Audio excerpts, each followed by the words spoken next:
Good afternoon, everyone. I'm Linda Ercoli, and I'm the interim director of the UCLA Longevity Center. And we're bringing you yet another webinar today. Today we have a talk on creativity and wellness in aging, presented by Dr. Robert Bilder. So Dr. Bilder is the Tennenbaum Family Distinguished Professor of Psychiatry and Psychology, and he is the Chief of Psychology at UCLA Health, as well as the Director of the Center for the Biology of Creativity. So his research focuses on brain and behavior and aims to eliminate boundaries between mental health and illness and between everyday and exceptional creativity. His current grants examine reward mechanisms and have established a national neuropsychology network to gather big data about the brain. So he recently completed the Big C project on exceptional creativity, and he now directs a National Endowment for the Arts Research Lab to measure the impact of the arts on well-being. So welcome, Dr. Bilder.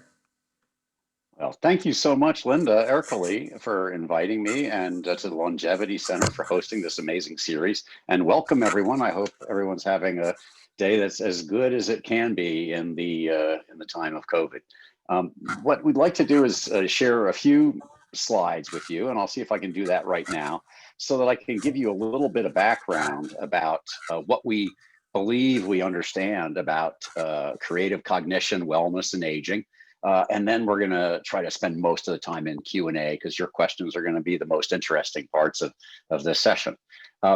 What I want to tell you about, though, is a little bit of this background that we've encountered by starting a Center for the Biology of Creativity. And we started with literally a blank slate, as you can see clearly in this slide.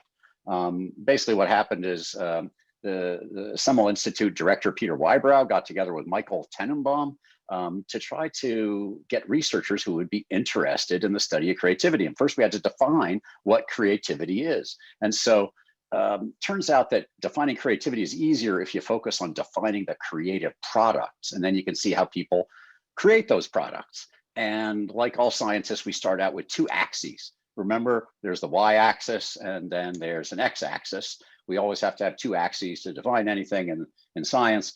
And the definitions of creativity all focus on looking at novelty of creative products on one axis and the value of the creative products on the other axis. So it's this combination of novelty and value that defines something as being creative. And so if something is both novel and has high value, that is what's considered creative. And we can consider what some of the other things are. So for example, if something has high value, but it's not new, that's just the tried and true stuff, right? Like the paper clip today. If you invented it, well, it could still be valuable, but it's nothing new about the paper clip. That's already been done. There's also stuff that is neither valuable nor novel. These things are just dull. And then finally, there's stuff that's really novel, but of low value, or at least it's not a value yet. And that stuff is weird. So these are the different ways that we can look at the combination of novelty and value, and only define as creative products those things that are both really new and really valuable. Now, we tried to figure out what are the features of the brain and of cognition that lead to creativity and that predict who is going to create the most creative products. And believe it or not, the best predictor of creative achievement and creative production is production. So the more stuff you do, the more creative stuff you're going to do. And it's not just a matter of it being a higher probability if you do a lot of stuff that you're by chance going to produce more creative stuff. It turns out that people who do more stuff and just do it are more likely to have a higher proportion of creative works. So part of the key to creativity in many studies already has been shown to be just getting out there and just doing it. There's always a tension. People think, oh, well, maybe you should, let the idea germinate in your mind for a few decades before producing it. Some people say Marcel Proust, before writing Remembrances of Things Past, spent decades thinking about it. But the bottom line is most people that have been identified as being big creative producers just produce a lot of stuff. And here's an example. You may recognize here the works of Pablo Picasso. So Picasso is rumored to have created about 50,000 works during his lifetime. So just imagine that. That's like 3 artworks a day for 50 years. Really pretty incredible. And I can tell you that on this series of panels, there is one work that is not by Picasso. And I wonder if anybody can figure out which one it is. Look carefully, see if you can figure out which is the one not done by Picasso. So if everybody can try to look at them carefully, look at the variety. Now, I don't know how many people are confident they can find the one that was not done by Picasso, but if you did, if you were able to do that, I won't be able to tell you if you're right or wrong, because I don't know which one wasn't done by Picasso myself. However, the point of this slide and the point of showing you these productions is, let's say one of these was not made by Picasso. Look at all the other ones.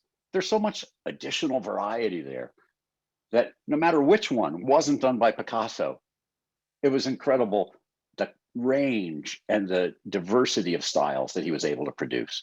And many people see that kind of correlation between the diversity of production and just raw production and raw output. So when in doubt, just do it.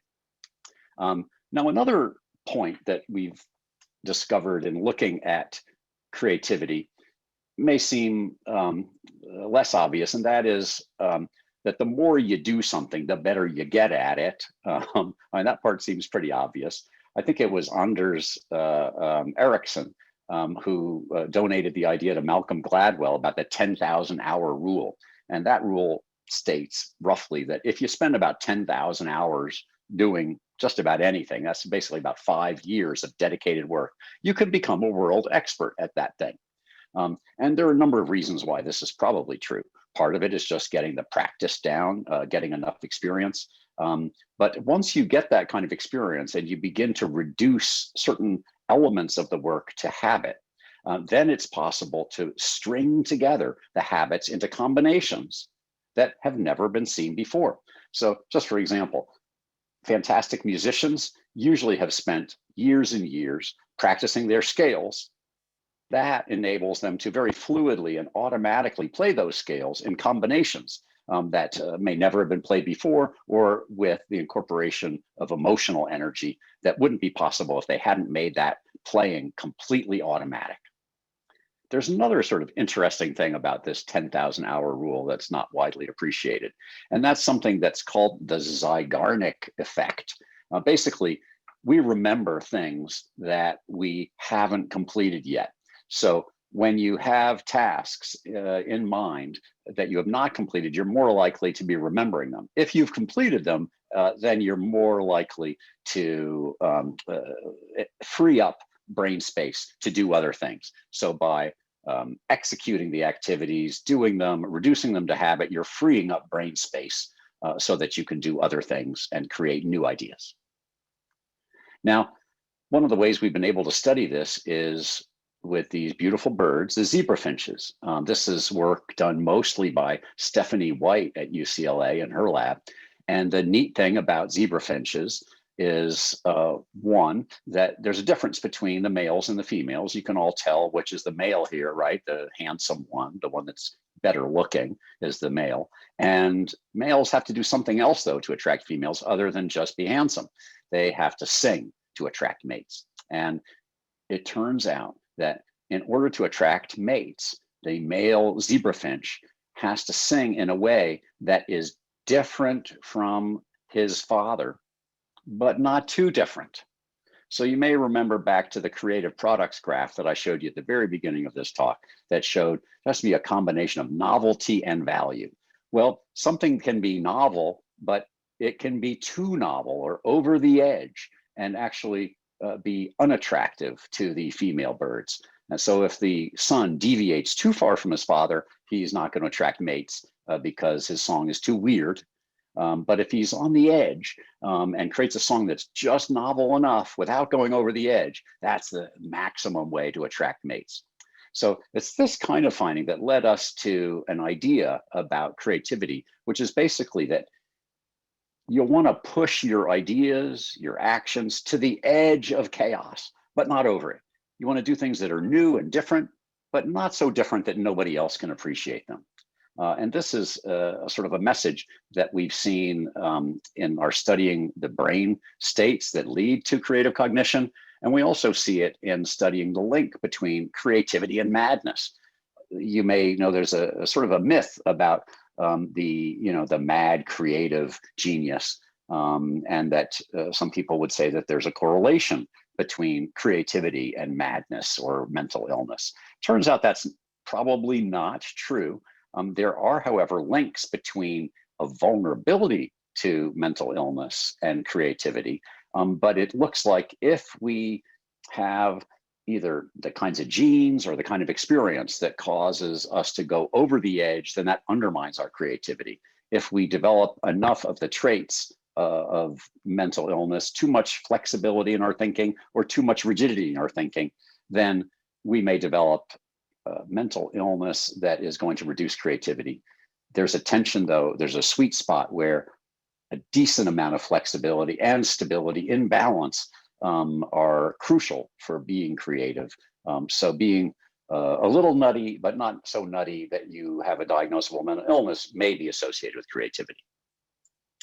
Now, there's one other process that I'd like to emphasize that's valuable for creative cognition, and it involves habits. And what many people may believe is that you have to be disinhibited or uninhibited to be creative.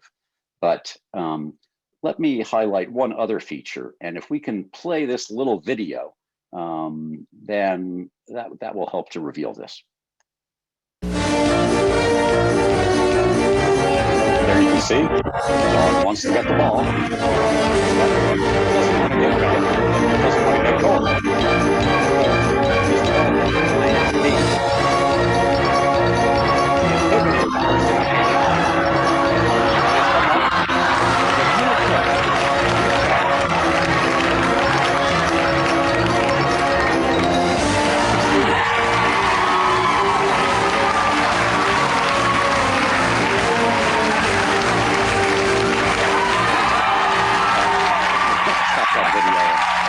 return us back to the original. So there you see our dry retriever. He had an original plan, and the first impulse, the first thing that comes to mind is just jump after the ball, go for it. However, that results in some adverse consequences. So this clever pup has figured out how to come up with another plan by inhibiting the first thing that comes to mind and coming up with a plan B, an alternate action plan that enables him to both achieve his goal of getting the ball while also staying dry. So in many situations in life, there's always some kind of a prepotent response, the first thing that comes to mind. But it's the ability to actively inhibit those prepotent responses and substitute a plan B that is thought to be one of the cornerstones of creative cognition. All right. Now, one other quality of cognition that I want to emphasize is illustrated in this slide. And I'm not sure if anybody knows exactly what this is. So yeah, some people thought that this is a Stan's donut before. Sadly, I think Stan's is not working anymore. But this is not a sprinkled donut. This is memory in a dish. Basically, we've learned so much about memory that it's possible to recreate the neuronal connections that will represent a memory in a petri dish just by putting in the right kinds of cells, the right kind of neurochemical environment, and the right kind of electrical stimulation. Basically, what you're seeing here is when you stimulate one group of cells or one cluster, it will recruit other cells that will fire along with the first cell. And that's the way memory works in our brains. So I show this just to illustrate that we know so much about memory and the process of working memory and the wiring of the brain that it is impressive. And I think it gives hope for us to learn how we can promote stronger, better, and different kinds of connections in the brain. And I think that's one thing that we've come to understand is that the capacity to form new ideas is dependent on the connectivity of the brain. And we recently completed an analysis in our a Big C project, a study of exceptionally creative visual artists and scientists, which shows that, in contrast to what some people have thought before, it's not a more efficient pattern of organization typically, but a more random pattern of organization that may be associated with more creative cognition. It's the ability to bring together things that are not usually brought together, to explore a space that has not been explored previously, and then to solidify that so that we can bring it to consciousness and develop plans based on that new idea that is one of the cornerstones of creativity.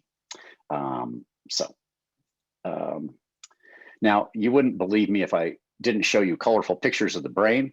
I'd mentioned that we're learning enough about some of these brain systems to maybe do something about it. This is one of the wildest studies that I know about. It's from a colleague, Adam Green. What he did is used transcranial direct current stimulation to stimulate part of the front of the brain, thereby enhancing the ability of his subjects to find creative analogies in a cognitive task. I'm not recommending that you go home and try to do a direct current stimulation of your brain, but it's showing insight into the circuitry that may one day enable us to alter creative cognition and train people how to engage their brains in more creative acts.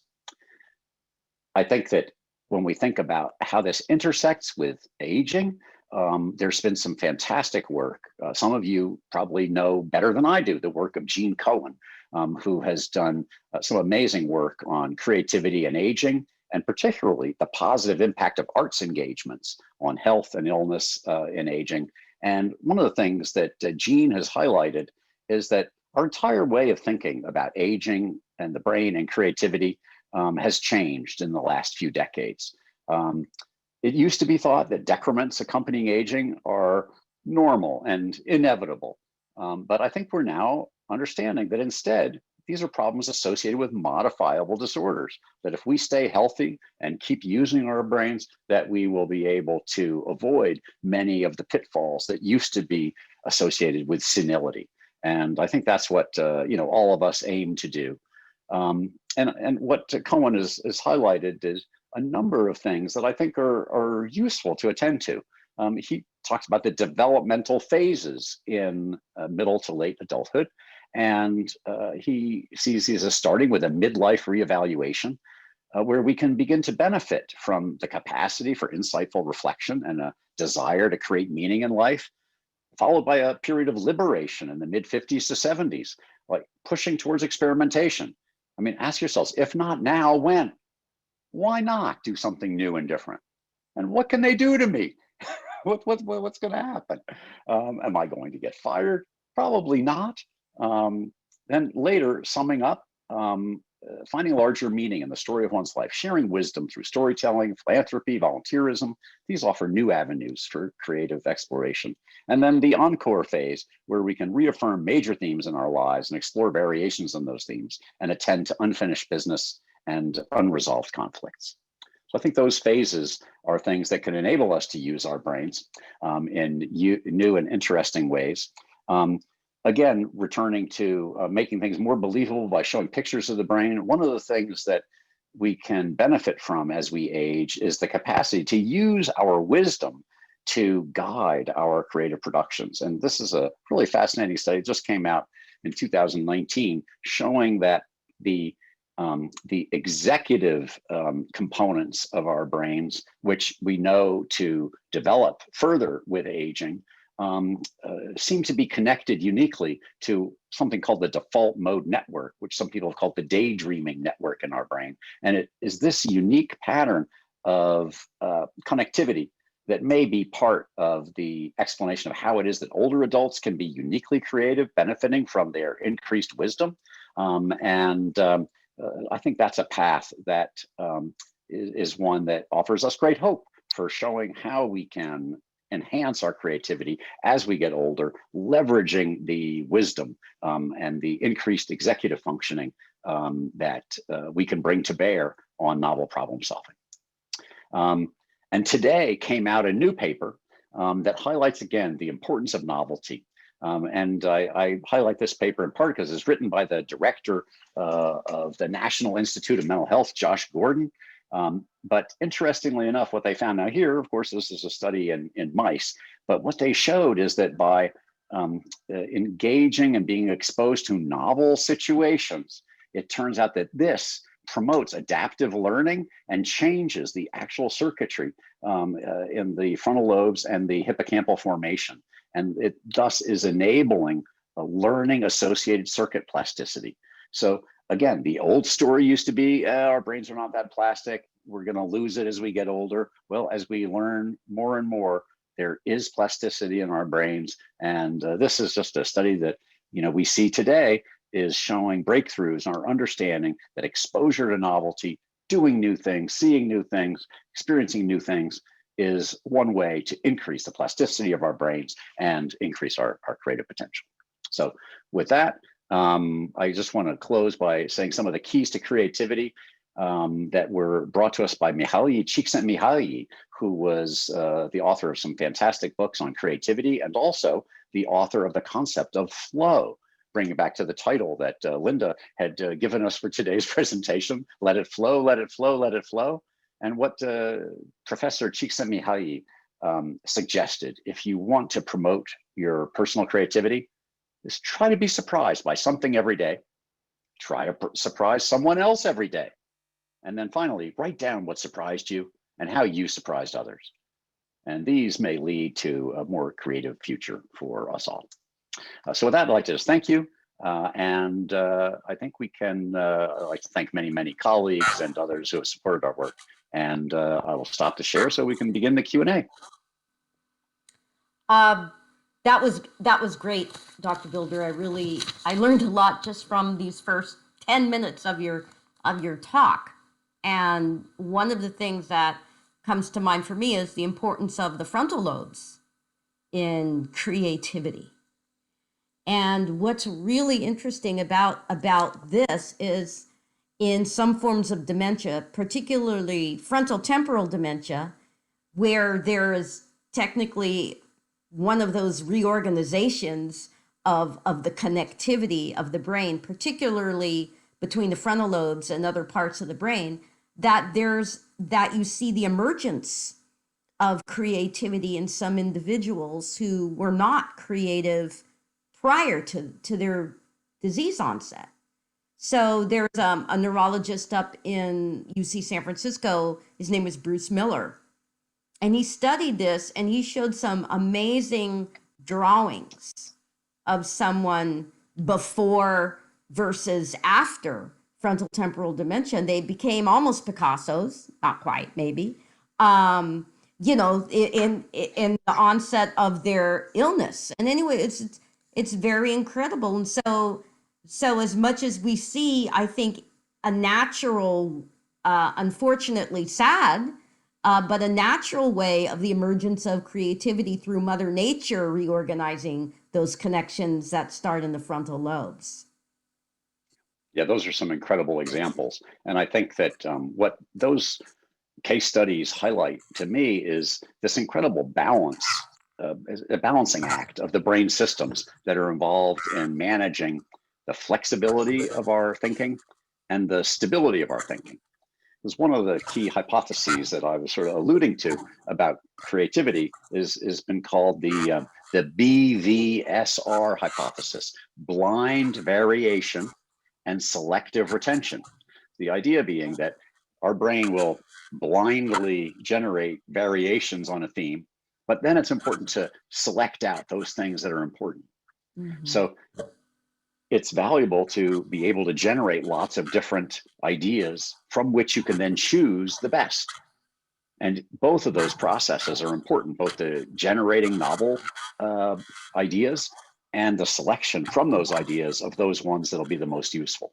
So it's an example of how the brain is constantly trying to generate new ideas and then pick from those the ones that are the most relevant.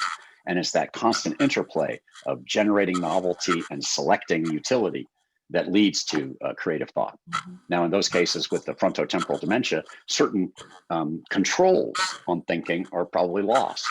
Those regions of the frontal lobe that are affected are usually thought to be moderating or inhibiting other regions in the brain in certain ways. So in some ways, um, the loss of some of that circuit control, some of that inhibition is leading to the opportunity to put things together in ways that they would not have been put together before. Mm-hmm. Yeah, it's just very incredible work, but it's like you're saying, it's kind of validating in the natural laboratory what people are finding in their labs through cognitive stimulating and recording from brain areas, etc.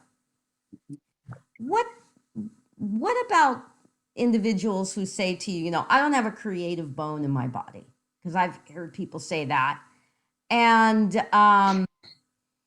is there any advice you can give to somebody who to become more creative if they're feeling like this has never been their strong point, but they would really like to have more creativity, more expression? I think that, again, I would refer to my Nike logo. Just do it. I think that everybody has creative bones in their body. And what we often do, however, is doubt our own creative potential. And we inhibit ourselves from going ahead and doing the things that we may think of or want to do. And so I think overcoming that anxiety that we might be judged, that what we produce may not be good enough, it may not be as good as others are capable of doing. Well, who cares? I mean, some of those quotes that that I showed, like, if not now, when? What's the risk of just trying? You may never have painted before. Okay, but maybe you have a unique way of visualizing things, a unique way of experimenting with paint. Why not experiment? Just do it. Try it. It makes me think of that X and Y axis that you were showing in the beginning, where there's novelty on the Y axis and value on the X axis. And it sounds like people are judging the value of their product sometimes even before it is expressed, and shutting themselves down, like you're saying, I can't do this, like all the negative maybe self-talk that goes into that, or expecting to be Picasso, before you've put in your 10,000 hours, That's right. But that's right, and I think that's a really great way to put it. That you're performing the valuation of the work before the work is done. But who knows? Who knows what you might be able to produce? You may connect in a way with a particular art form or some other way of expression that no one has ever done before. The odds are good that no one has ever done it before. And I think that by experimenting, you'll see over time what's valuable to you and what's valuable to others. And I think that as we get older also, I think we develop more sense of personal value. Our own personal purpose, meaning, and goals may be different. It may be less important that what we're doing is valued by the rest of the world. And we may do things because we think that they're valuable. So Right. And that's a very important point, because a lot of older adults, they lose their sense of self-value, especially if, some people do, not everybody, of course, but I've heard from many patients over the years, I'm retired, I'm not contributing, I'm not doing anything, I'm bored, and their whole sense of their value and what their productivity is has really diminished. yeah, that's one of the, well, Linda, you probably know, in the UCLA Healthy Campus Initiative, we started something called the Eudaimonia Award. And we called it that because nobody knows what eudaimonia means. So it gives us a chance to define it and explain it. But basically, back in the time of Socrates, they talked about what brings happiness. And they talked about the different kinds of happiness. But they came down, there's two main kinds. There's hedonia. It's one kind of happiness that comes from satisfying immediate urges like hunger or sexual desire. That's, hedonic pleasure. And it leads to a brief form of happiness that is not sustained. If you want sustained happiness, in contrast, what the Greeks determined is that you need to find purpose and meaning in life, things that you find personally valuable, and that provides sustained happiness. And now we've actually learned a lot about the brain circuits that are involved in that, the different systems or different reward circuitry that supports those different kinds of happiness. It makes a lot of sense. The longer term, future directed, higher level goals are those that promote sustained happiness. Mm-hmm. So it's like lust doesn't last long, but love lasts forever. And it sounds like, yeah, that's a great analogy. And it sounds like too, though, it's really good cognitive stimulation. Like the act of being creative is actually quite stimulating to the brain. And I'm wondering if you can speak to that. Yeah, well, so, it's so interesting. When we started studying the reward systems in the brain, there's a colleague scientist that you may well know. His name is Carl Lejeune from Maryland. And he had been doing studies of reward system. And we were working on a particular task with him that was very fancy and doing brain imaging. But it occurred to me from his work that if we could find a way to link immediate actions to long-term values and purpose, and make that link, that would promote all kinds of benefits, because we would be overcoming our impulses to get immediate gratification and instead putting our eggs in the long-term basket. And so I said, Carl, why don't we have a therapy that that makes this link explicit? Because what happens is people usually don't do the things they think they should be doing because there's some other more attractive option in the near term. And they discount what's going to happen in the future, or et cetera. But if they can support the idea of doing it now, because it's going to have longer term payoffs in the future, it makes them happier in the long run. So he says, oh yeah, we've been doing that for a couple of decades. We call it behavioral activation therapy. And it turns out that if you train people to align their actions in the moment with long-term values, then it really helps behavior change. So he gives an example of a guy who comes in and he's depressed. And so Carl's working with him and says, well, what would you like? What do you really value? He says, I want to be a better person. And so Carl says, well, that's a wonderful goal, but it's hard to think of what are you going to do right now that's going to make you a better person. So they work on it a little bit longer. And the guy says, well, I want to be a better father. And Carl says, that's also fantastic. And that's a little bit more specific, but how can we come up with something you could do tomorrow morning that will implement your path to being a better father? And so the guy says, well, tomorrow morning, I'm going to look my son in the eye when we have breakfast together. So the next morning, the guy gets up, he looks his son in the eye, and he succeeded. And by succeeding in that act of looking his son in the eye, he realized, oh, wow, I just succeeded in being a better person. And so he's getting the value. And the brain is sort of tricked into getting the value of being a better person when all I had to do, the only cost was looking his son in the eye. But by linking these rewards together in our minds, I think that it makes it possible for us to sustain that activity. So he's going to look at his son more. He's going to increase the likelihood of his looking at the son and expanding upon that and fleshing it out so that ultimately he's well on the path to changing his behavior and achieving the goals that he wanted to. I think you're muted, Linda. Because my dog was barking. Being involved in the process, right? So that's the other thing, is that in that example, the father had this kind of vague long-term goal of I want to be a better father, but didn't give much thought about what that really meant. And so it's also the process of what you do to get to that product. And so the process seems to be as important, or a very important part of the end product in creativity. Does that sound right? Or Absolutely, yeah. And I think that if you think about what's the long-term goal, but then in order to make it doable, we have to really come up with an action plan that is going to have steps that we can do immediately, like what is feasible, and break things down into smaller steps. Right. So if one wants to become a visual artist or a painter or something like that, then it's probably important to, well, first you got to get some paints, get some canvas. Then you may want to get some technique lessons or learn something, anyhow, there are steps that you can break the task down into, each one of which I think can be, fun and also stimulating for the brain in a way that other kinds of things that aren't new to us would not be.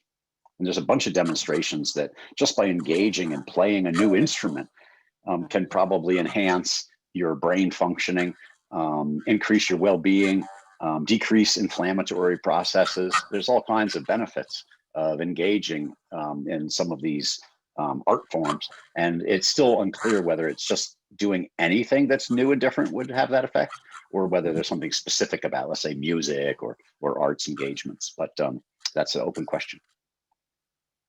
Speaking of questions, we have some good ones here that I'm going to get to. This is from Kim. She says, "Does creativity require being prolific? My first novel took 15 years. My recent one was written within the last year. And I was a photographer for 50 years and began my career as a novelist in my 60s. That's awesome. That's awesome. It Now, is. There's a lot going on there. Yeah, I think all other things being equal, that the more that we produce stuff, the higher the likelihood is that there's going to be a higher level of creativity. But I mean, there are plenty of examples, like Marcel Proust is the example I gave, where I think he worked for 20 or 30 years on remembrances of things past. Now, some people say that he only worked in his later years. I think that's probably not true, but there's ample examples of people who only started embarking on a new creative pursuit in their 50s, 60s, 70s, and have made incredible contributions. I commend the work of Gene Cohen to people who are interested in this, because he's got assembled quite a few wonderful examples of people who, with no background, went forward. In Kim's example, it sounds like she had a lot of creative energy already going, and has been using it in diverse ways across, sounds like across you can different channel media. it. You can channel it into different things, it sounds like, that creative juice, Yeah. Now, Yeah, some people about the prolific sorry. thing, though. Oh, yeah, just one more point is that Yeah. some people would say that even though a book may take 15 years to write, it may be that involved a huge number of different prolific individual steps. So, I think that it's important not to look at the end product as just one thing, like a book. It may be thousands and thousands of words, and how those are assembled, is something that needs to be considered. And a lot of times, different versions of the same product and reworkings of the same product are critically important.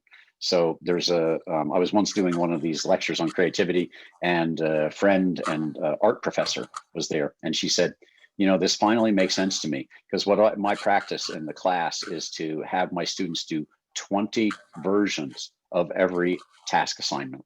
So she gives them an assignment and they have to turn in 20 versions. She says it's only after they get through the first 10 versions and get rid of the low-hanging fruit in their cognitive tree and get into that's when the things really become interesting and innovative, because then they've gotten out all the first stuff. So it's that reworking process, that constantly practicing, elaborating, really yields creativity. Fascinating.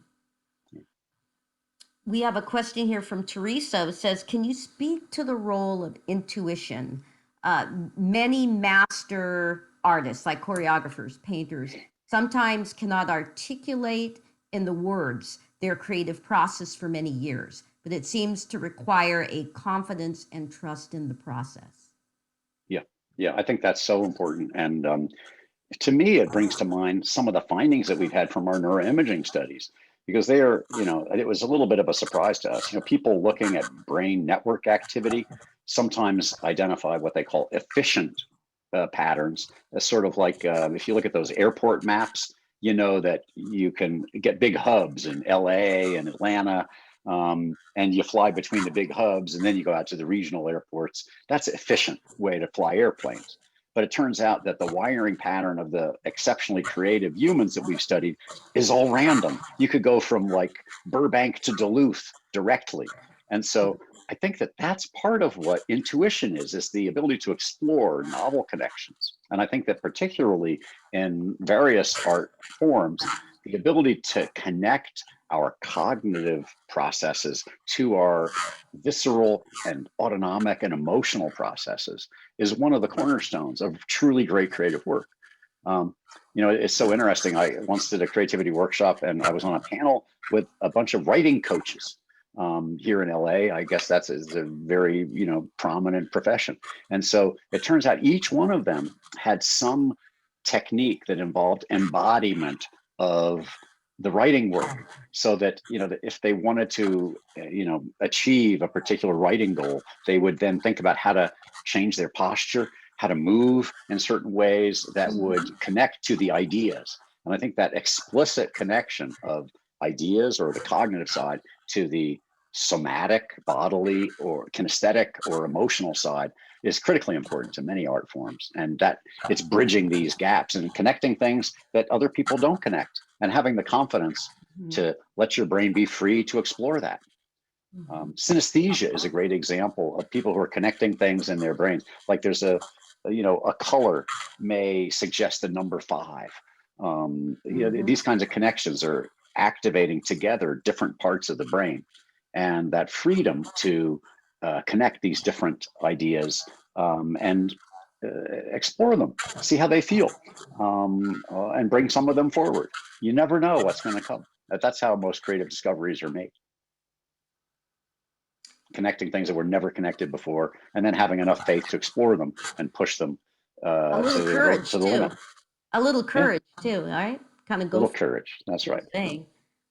Like what would I do if I wasn't afraid? I got this like a little plaque. I was giving a talk at Facebook once, and they, instead of giving us any honorarium, they gave us like a little saying and a plaque. But it says, "What would you do if you weren't afraid?"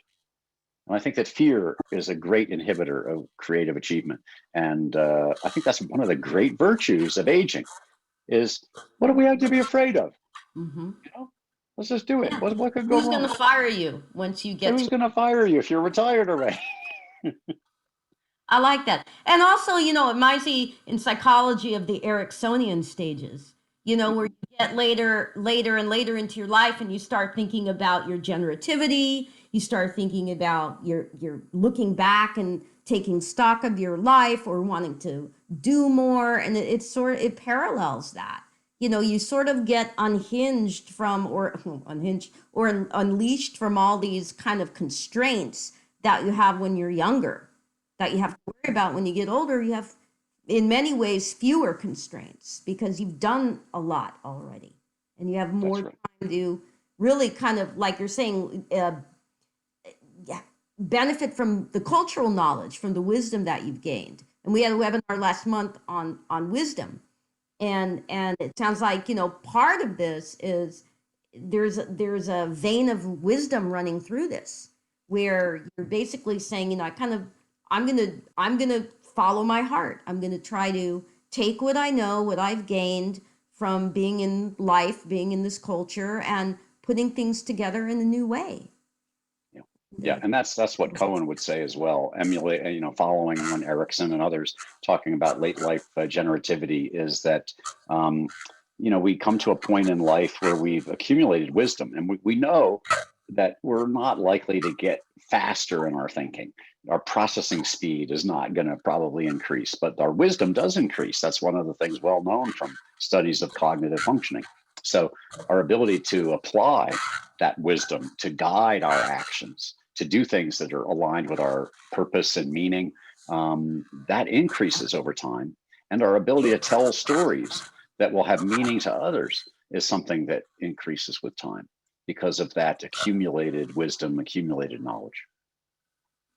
Now, somebody asked, there's so many good questions. I want to get to one though that I think has been asked in a number of ways by a number of people. And a couple of questions came in about how the pandemic has really kind of crushed people's creativity, their creative juices. And Nevra asked, what are some baby steps to get the creative process going, even if you don't want to have an end product, but would just like to be more creative in finding new ways of doing things? Right. Well, I think there are two huge hits of this pandemic on creativity. And one of them we've already touched on, and that is anxiety. I mean, when we think about all of the different sources of anxiety that have accompanied this pandemic, I mean, first there's the risk of death or dying, which is, you know, pretty real. I mean, anxiety doesn't get more focused or intense than when you're worried that, you know, you could be killed by something invisible that's floating in the air. I'm sorry if that's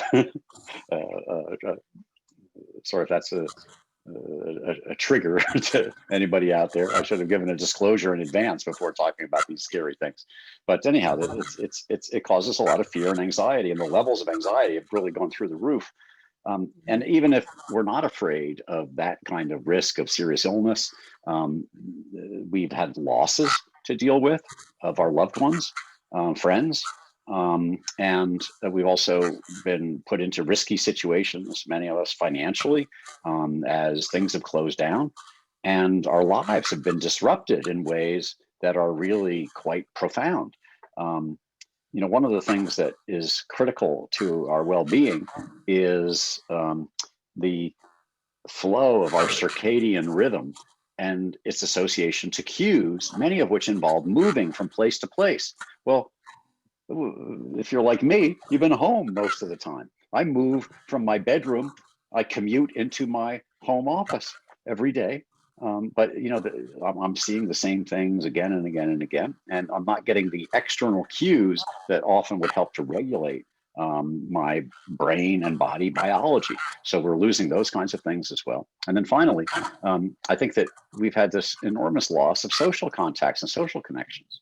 I think these are so important to nourish our brains, nourish our spirits, nourish the possibilities that come into our minds and help advance creative cognition. So all those things working together, and it's no surprise that people are not being, you know, as creative by and large. Now, on the other hand, you could think, well, maybe this is an opportunity to do some things I didn't do before. If you've got time that you're at home while you're not going out to be with other folks or go to restaurants or arts engagements, there may be other things. You could pick up the guitar, you know, learn how to play the banjo. Who knows? Start painting. Yeah. So I think that what we usually do has been disrupted. What we can do and the possibilities may still be great. So I think it's trying to, you know, turn those lemons into lemonade as well as possible under the circumstances. So the baby step, you know, is picking up the guitar, right? That's the baby step, or getting the guitar is the baby step, I guess. That's right. But if you just daydream about it, it's probably not gonna happen. Yeah, you know, one of the things that we do as an exercise sometimes with people who want to work on these things is spend a week mapping out your activities and just see what you do during the course of a week. Just monitor it, write it down hour by hour. And then at the end of the week, think about what's really important to you. Think about what you value the most. Then go back to your activities and see, how did each one of those activities map onto your values? Like a lot of people will say, oh, I really value being with my family. I really value being with my friends. And then they look back over a week and they say, I only spent like an hour with my family or friends. I spent all this other time, you know, working on this or, Right. you know, doing something that didn't emphasize those high level values. So that gives us a chance to remap the way we spend our time. And think about, okay, this week I'm going to change my calendar and I'm going to actually build in an hour a day where I explicitly reach out to my friends and family, write letters to them, tell people that I'm grateful for them, or do other activities, or play the banjo. Right. Right. So speaking of anxiety, we have two questions about meditation and if there's a relationship or a correlation between meditation and creativity. Yeah, you know, it's interesting. You know, there's not a good research literature that shows that like picking up meditation practices enhances creative cognition. But there are a bunch of studies of things like daydreaming that suggest that it's probably valuable in enhancing creativity. But it's so interesting that you would think that would be a natural, and it makes sense that having that kind of balance and calm and overcoming anxiety that goes along with meditative practices should have a beneficial impact on creativity. Mm-hmm. According to theory, there should be ways to manage the broadening and narrowing of attention in ways that would promote creativity and that are directly linked to anxiety. So that, and it turns out that the two major meditative practices actually are focusing on things and unfocusing, broadening of attention. And it turns out that the ancient Tibetan monks only let you do the expansive kind of discursive meditation, broadening of attention, after you learn to maintain an attentional focus, and you did them at the same time. Oh, So I believe when you know Lobsang Rapke. He was a wonderful monk, ex-monk. He used to be the Dalai Lama's Ayurvedic physician, then came to UCLA. He works now as a psychologist, does cognitive experiments on anxiety. But anyway, we've talked about, well, how could we get people to that state, without spending 50 years practicing meditation? And how do we learn about the brain processes that mediate those effects so that you could maybe achieve that in 6 to 8 weeks instead of 20 to 50 years? But this is still a work in progress. Still, I was going to say, any answer to that yet? Yeah, not yet. But some of those studies, like that study that I showed with the direct current stimulation, it follows a lot of that same logic, that by altering the way that our brain regulates the engagement of a particular plan and then looks for a new plan, it may be that we ultimately will be able to manipulate that through training, meditation practices, or maybe even with electrical currents or magnetic currents. But still very early to do things like that. I think we have time for one more question, and we kind of touched on it a little bit earlier, but is there any evidence that creativity wards off Alzheimer's disease or other forms of dementia? Well, as you know even better than I, all forms of what we call cognitive reserve are protective against the decline in cognition that that is associated with Alzheimer's disease and other conditions. And so I think that the more we have our brains engaged, the longer we will be able to stave off the kinds of impairment in cognitive processes that are associated with cognition. Yeah, for sure. And I think that forging those new connections, keeping one's brain active, maintaining social life, and doing all the other healthy things, like moving one's body, getting the exercise, the brain exercise, and the sleep that we need to clear out the toxins of those are, I think, the biggest things. And I think that having adequate sleep is another promoter of creative cognition. Some people have compared the dream state to the kind of disinhibited cognitive state that may lead to patterns in the brain being explored that would not usually be explored. And there are certainly plenty of anecdotes about people making great discoveries in their dreams, like Auguste Kekulé, who discovered the benzene ring because he dreamt about a snake biting its tail. And he suddenly realized that carbon atoms could be joined in a ring rather than just in a long series. So anyhow, there are things like that. But yeah. I'm going to have to pay more attention to my dreams. Minor. Never mind, I won't get into them. But somebody also though has written about the importance of creativity if you have Alzheimer's disease. So a number of people, they have maybe they don't title it as creativity in Alzheimer's, but it is the importance of reminiscing, of staying engaged when somebody does have Alzheimer's disease, because it can, first of all, it can make them feel more relaxed. It can stimulate and does stimulate the brain. I mean, we know just thinking, just talking to people stimulates the brain. What we don't know about is, how much of it can you actually restore? We don't have any evidence that anything can restore the brain in people with dementia or Alzheimer's disease. But it's very important for people with dementia to engage in creative behaviors, and it's kind of like of their choice. Although if they can't pick it, you can kind of give them things to do that they might gravitate towards and find enjoyable, engaging, and they can achieve some of those, of those states of being in a process of creating something, of having a product, and feeling good about its value when they're done creating it.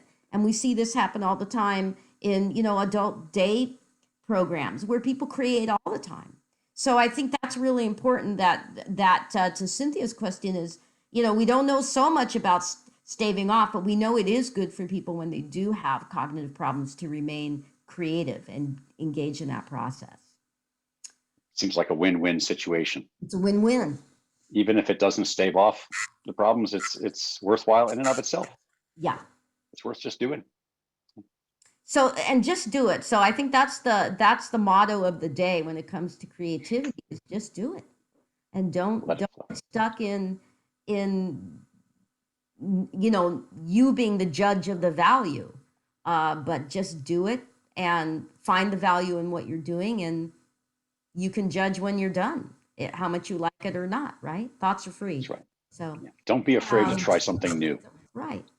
Trying something new is worth it just in and of itself. Like kids. I mean, I know we're at 5:02, but when you think about kids, they don't have that baggage of creating, right? They just do it. Yeah. And in fact, some people say there's a creative slump that occurs variably around the 3rd or 4th grade as kids encounter the constraints of socialization. Mm-hmm. And they suddenly begin to try to perform for the teachers and for their peers in ways that they didn't before. Before that, they were all over the place, exploring and just doing stuff and trying it out. And so Buckminster Fuller once referred to our educational system as the de-geniusing of our children. And so I think that in an older age, we have the opportunity to rediscover that genius and let it flow. We can all learn from it, right? And so, thank you for letting it flow. And Dr. Bilder, it was just great to have you here and to talk about all those cool things like flowing and eudaimonia and chaos. And thank you for also giving us something to think about during this pandemic to kind of, kickstart our creative juices again and to kind of get back into that again. So we are going to be dealing with this for a while. So hopefully some of the folks on our webinar today can take some of your advice and apply it. Well, thank you so much, Dr. Ercoli. It's great to have you here. So much fun. And I want to thank everybody for joining us today. And don't forget, check us out at the Longevity Center and our programs. And we'll see you next month for another webinar. Thanks, everyone. Bye-bye. Thank you so much. Thank you.